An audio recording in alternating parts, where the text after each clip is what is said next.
and that I love you, maybe even more than before. I know your face, but now I see more of you. So much beauty just behind the door. You invited me in.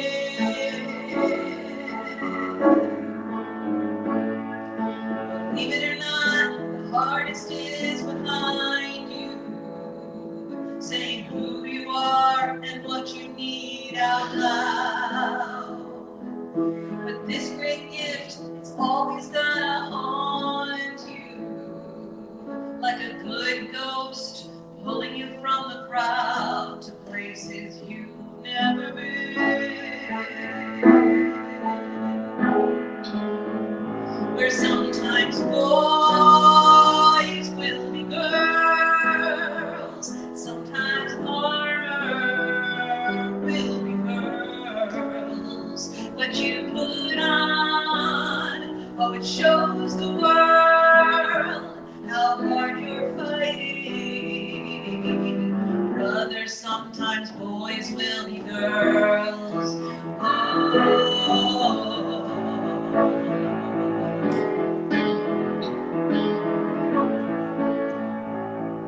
You know they say the greatest revenge is a life well lived. So the loudest F you and the greatest gift you could ever give, they're one and the same.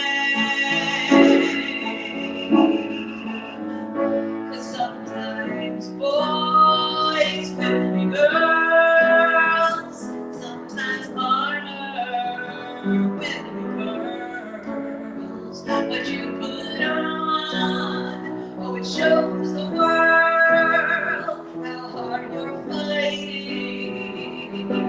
Sisters, sometimes boys will be girls.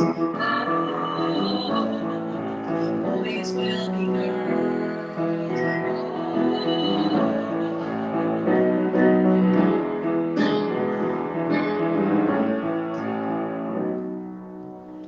I heard Jesus loved and spent his life with those who were abandoned by proud and fearful men. So if a church won't celebrate and love you, they're believing lies that can't save you or them. 'Cause you're so beautiful, my enemy.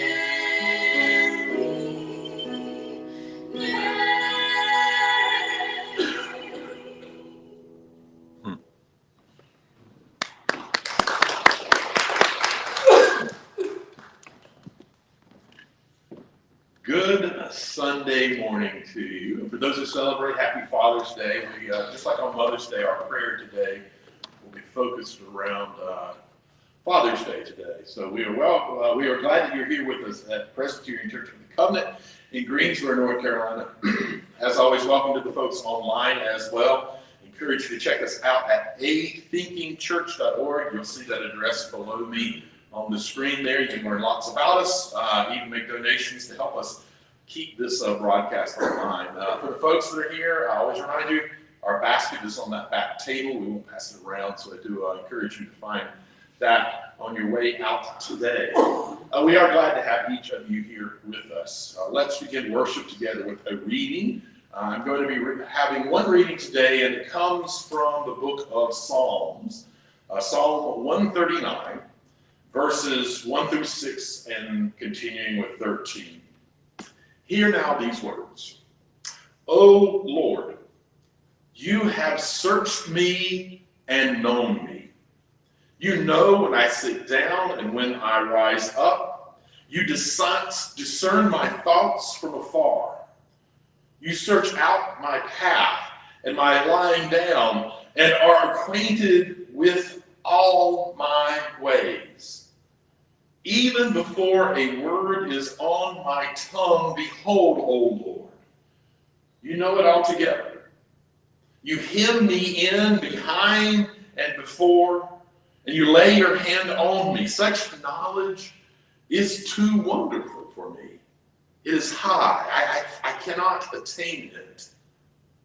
For you formed my inward parts. You knitted me together in my mother's womb. I praise you, for I am fearfully and wonderfully made.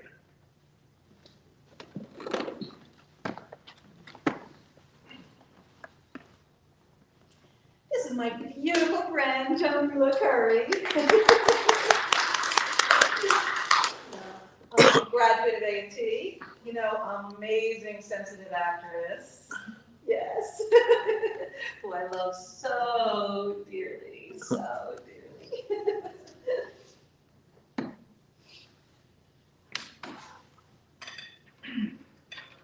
Casey Musgrave, you might know her. About 2014, she was the country music young new artist to watch. And this was her pop hit because she was confronting these issues right from the start. And I've done this for you before.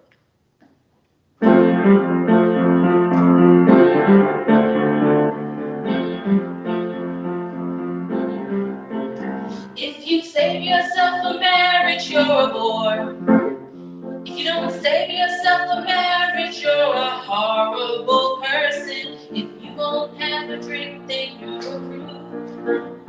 But they'll call you a drunk as soon as you down the first one. If you can't lose the weight, then you're just fat.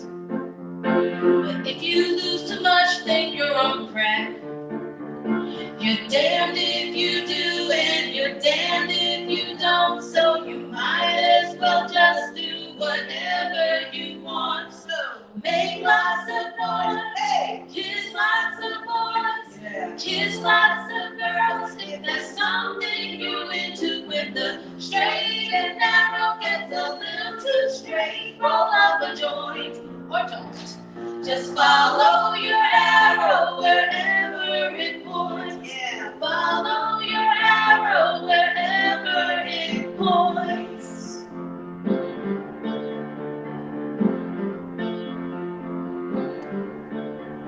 If you don't go to church, you go to hell. If you're the first one on the front row, you're a self-righteous son of a heaven for losing. You just disappoint them. Just cause you can't beat them, don't mean you should join them. So make lots of noise, hey, kiss lots of boys, yeah, kiss lots of girls. If there's something you're into, when the straight and narrow gets a little too straight, roll up a joint or don't. Just follow your arrow wherever it points. Yeah. Follow your arrow wherever it points. Say what you feel, love who you love. You just get so many trips round the sun, and you only live once.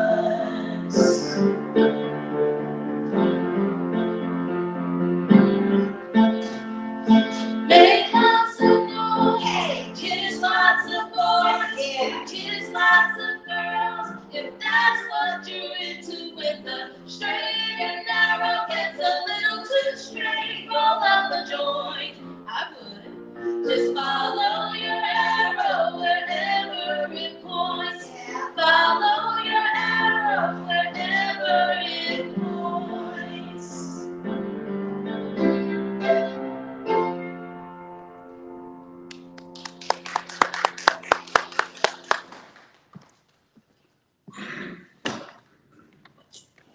My message this morning is entitled Queerying Our Lives, No More Boundaries. I'd like to start this final part of our 3-week introduction to queer theology in this series. I'd like to start it much like I started the first part, by acknowledging right up front that I do not look like the person who should be giving a talk, more or less 3 talks, on queer theology. I am white, heterosexual, cisgendered male, Gen Xer from the South.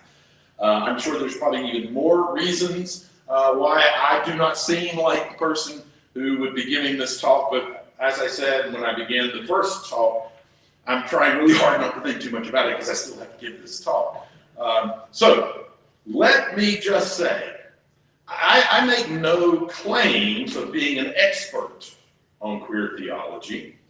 I'm just a very enthusiastic student of it.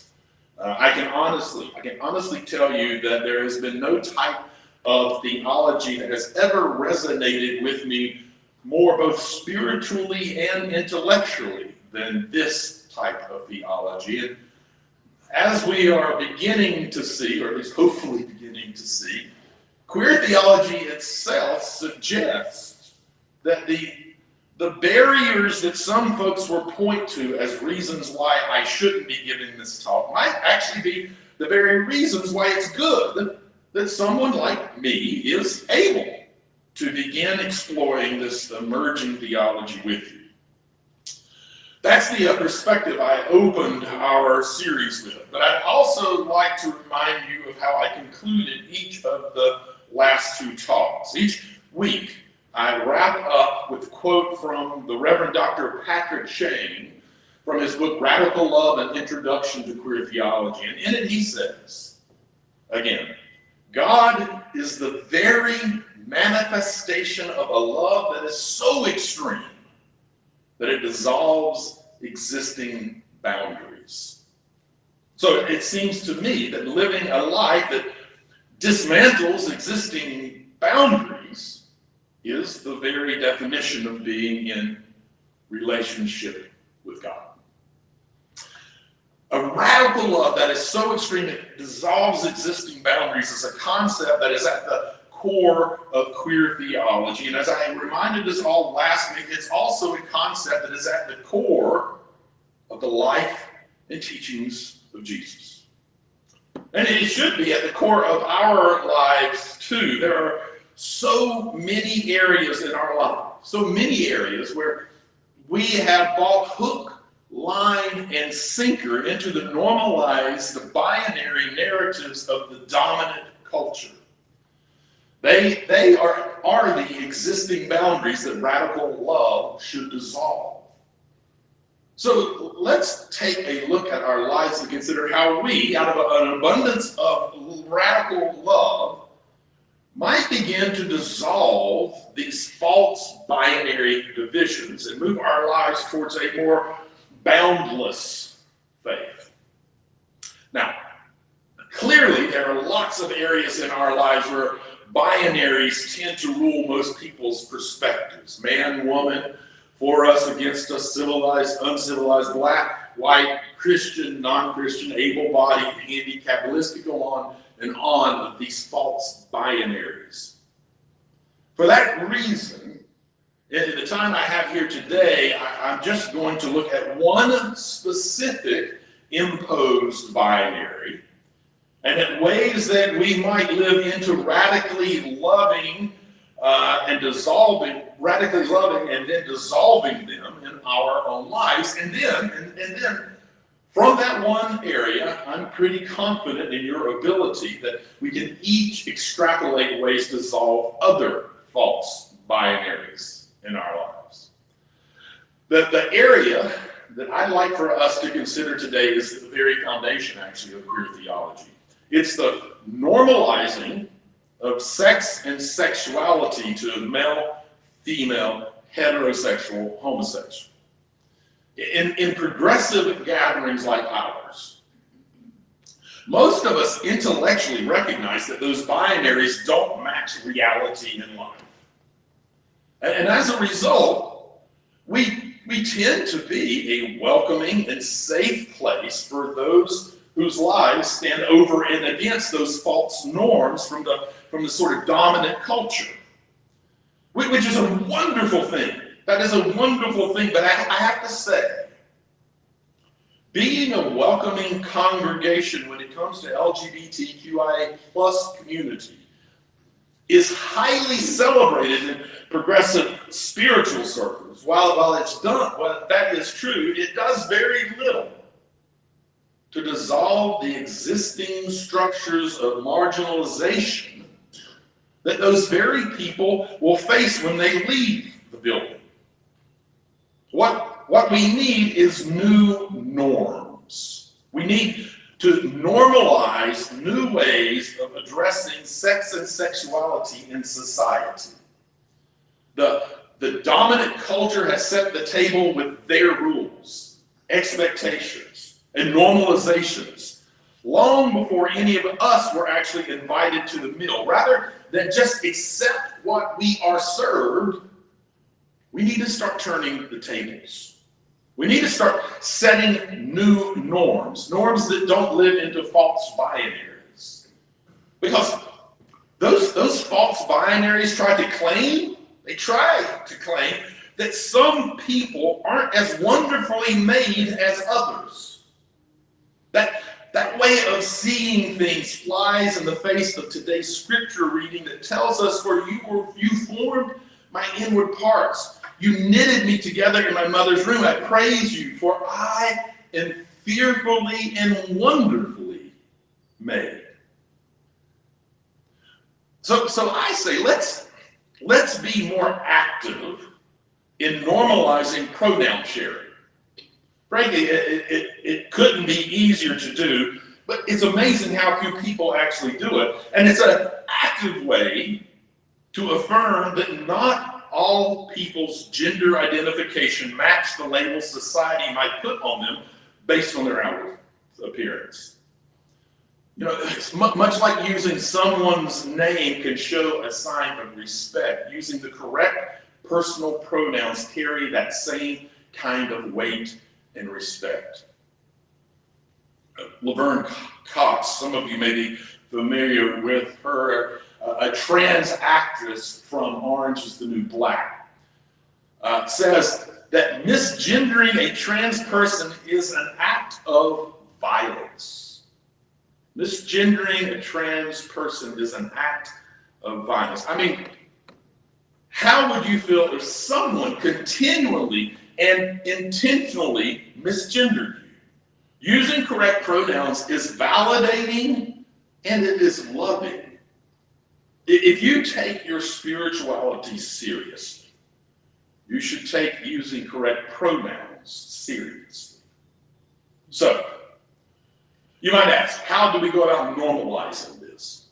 Well, I'd suggest just two simple things, and I'm going to ask you, please take these with you and begin them today. They're easy. There's really no excuse for not doing them. Some of the other things we might talk about are going to be a little more difficult that we can start learning and trying to figure out. But two things that I would suggest. One, add your pronouns to your signature on your correspondence, all of them, emails, anything you write.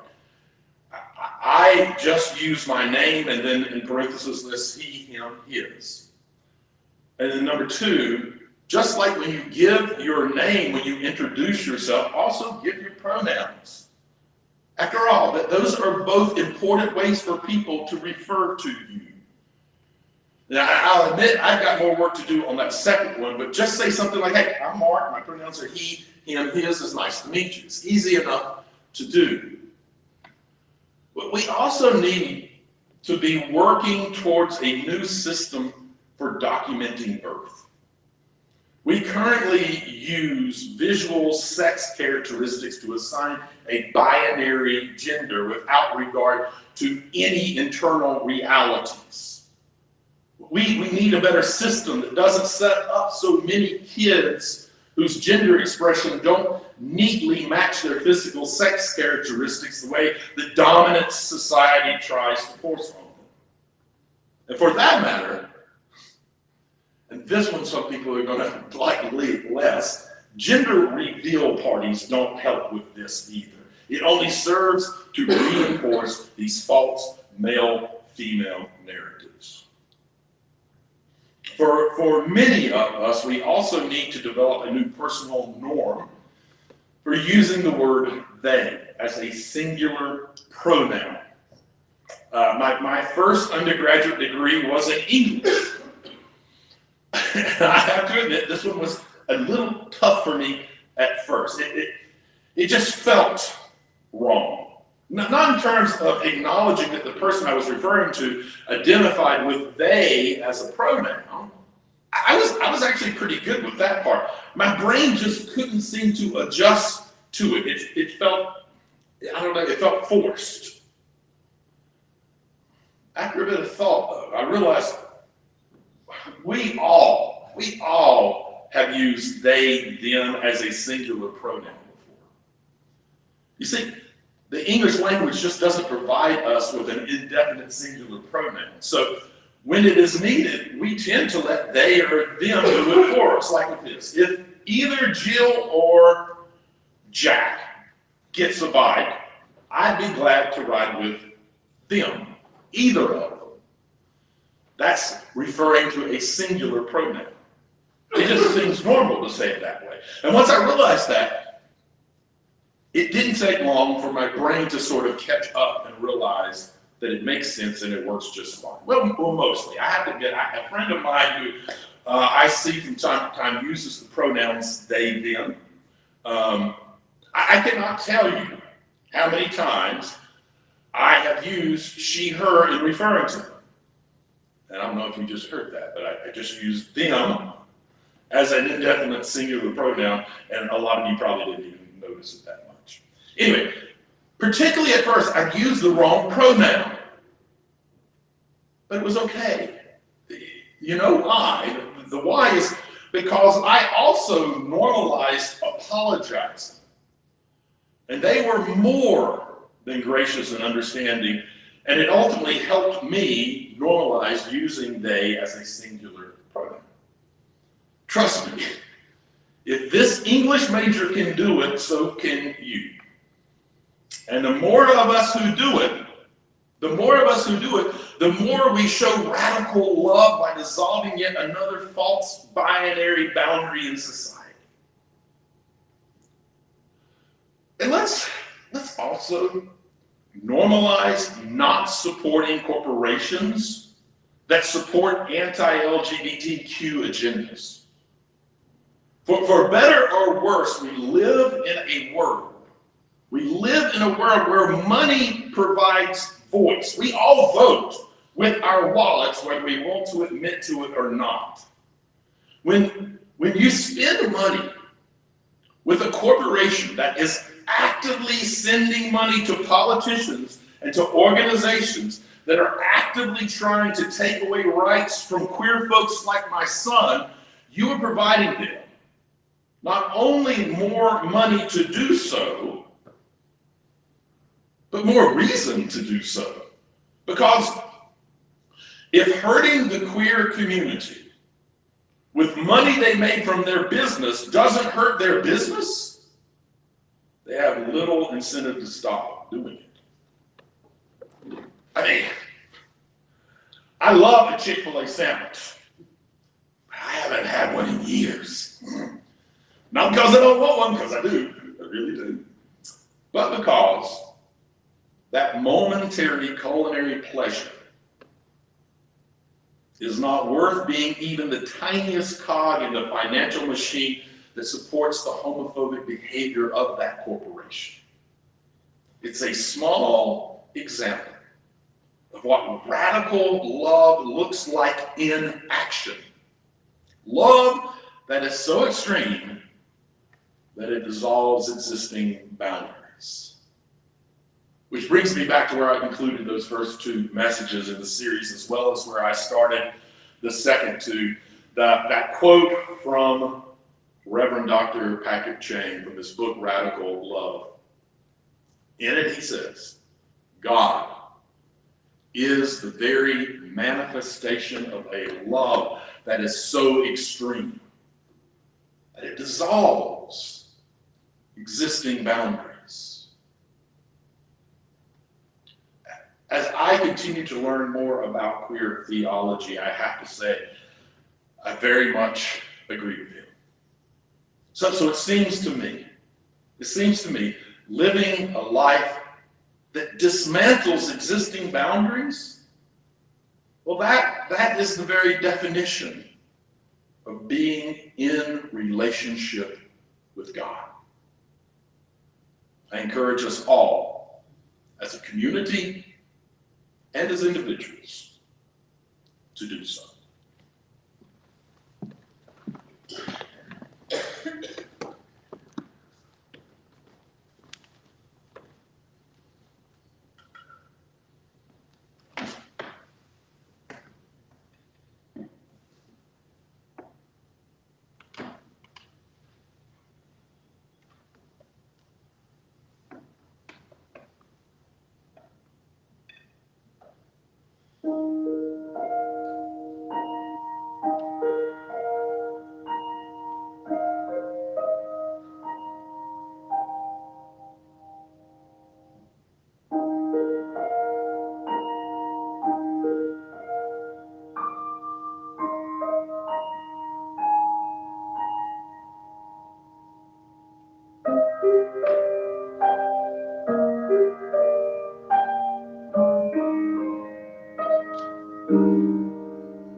One day I'll grow up, I'll be a beautiful woman. One day I'll grow up, I'll be a beautiful girl. One day I'll grow up, I'll be a beautiful woman. One day I'll grow up, I'll be a beautiful girl. But for today, I am a child. For today, I am a boy. For today, I am a child. For today, I am a boy. One day I'll grow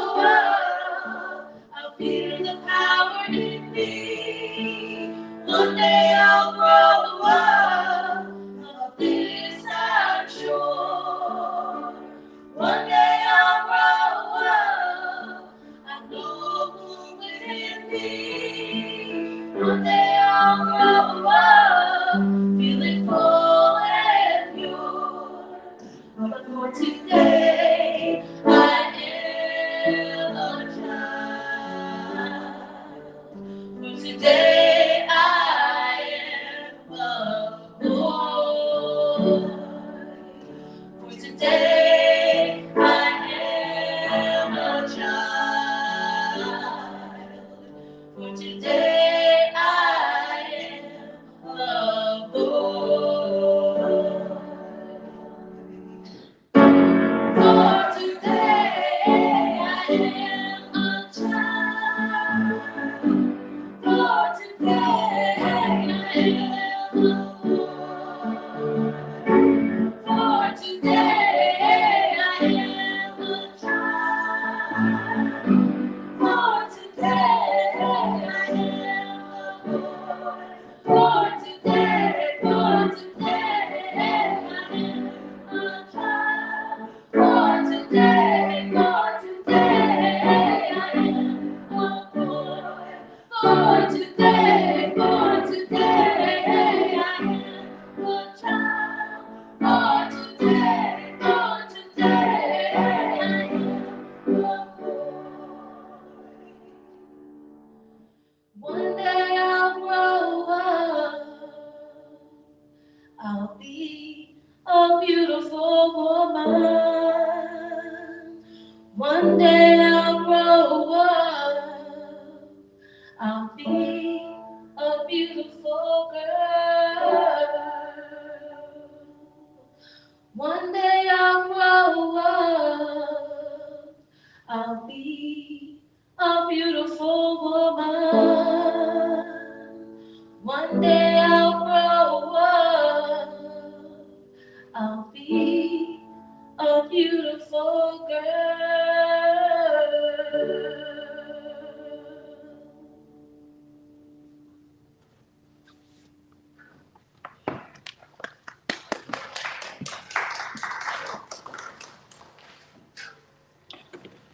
I invite you to join me for Father's Day prayer or meditation. It's based in part on a prayer from progressivechristianity.org by Mark Andrew Nouwen. Let's bow our heads together. We give thanks for all the fathers and father figures in this world and for the many ways they lovingly guide their children. We remember those who wish to be fathers, but have yet to find the path to it that's best for them. We also remember the fathers whose kids have decided to remove them from their lives. To those who have lost their fathers and are missing them terribly, may you find peace in the love of those surrounding you. May you be comforted by the lifetime of happy memories of him.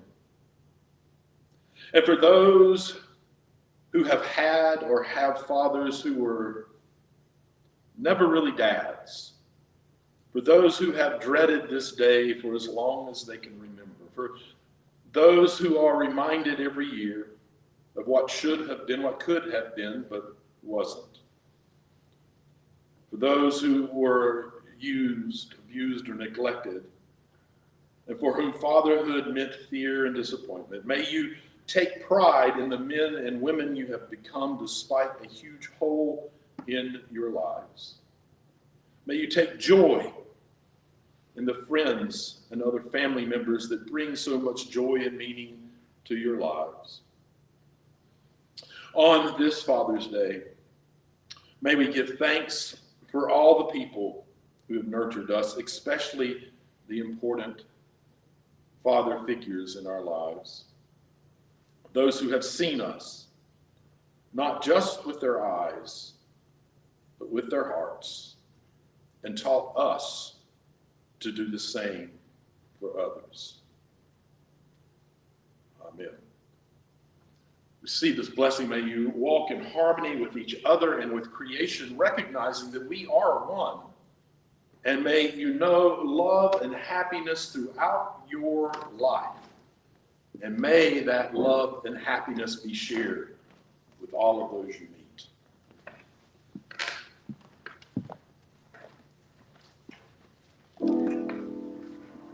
I heard Jesus loved and spent his life for yours too, or abandoned by proud and fearful men. So If the church won't celebrate and love you, there believe in lies that can't save you or them.